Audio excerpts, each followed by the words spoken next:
I'm so glad that exams are finally over. I'm so happy that I've finally finished one entire month of pressure, stress, and anxiety.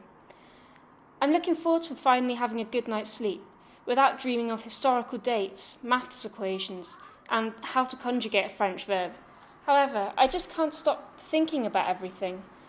I can't stop thinking about what I could have written down in the last 5 minutes of that history exam, and how I messed up that last maths question. Well, most of all, I'm scared about what comes next. Which university? Which job? Will I be doing something that I enjoy abroad? Or will I be doing something that I hate here?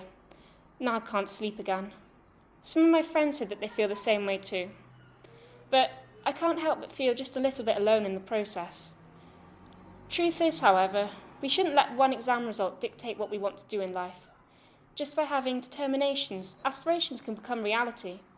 Yes, exam results will help you to achieve a goal, but don't let it define what you want your life to be like.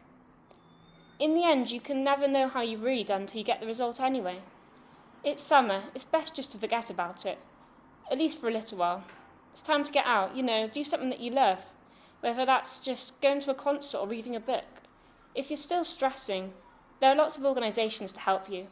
So don't let exams decide who you are. Do what you want only by deciding who you want to be.